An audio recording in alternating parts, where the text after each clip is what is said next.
आधीच LPG cylinder 60 रुपयांनी महाग झालाय, त्यात या मे महिन्यात आणखीनच महागण्याची दाट शक्यता आहे. कारण एलपीजी सिलेंडर रूल्स आणि प्राइसेस मध्ये मोठे चेंजेस येऊ शकतात. नेमकं काय काय बदलणार आहे, चला समजून घेऊयात. सध्या ग्लोबल लेवलवर एनर्जी क्रायसिस वाढत चाललंय आणि यूएस, इस्रायल, इराण टेन्शनमुळे सप्लाय चेनमध्येही इफेक्ट झालेला आहे, ज्याचा डायरेक्ट इम्पॅक्ट एलपीजी प्राइसेस आणि अवेलेबिलिटीवरती दिसतोय.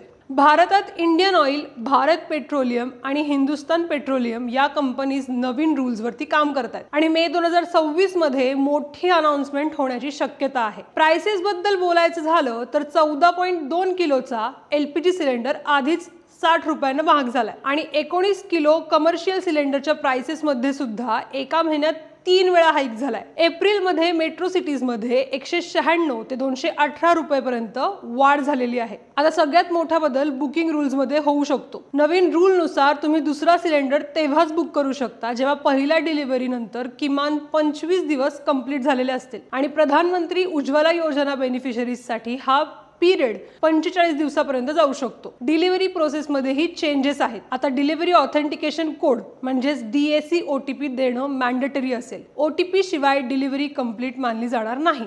याशिवाय ई-KYC आणि आधार लिंकिंग वरही फोकस वाढलाय. ई-KYC अपडेट नसेल तर एलपीजी बुकिंग किंवा सबसिडी होल्डवर जाऊ शकते आणि ही प्रोसेस तुम्ही हेलो BPCL किंवा इंडियन ऑइल वन ॲप्सवर सुद्धा कंप्लीट करू शकता. तर हे चेंजेस तुमच्यासाठी हेल्पफुल ठरणार आहेत का प्रॉब्लेमॅटिक?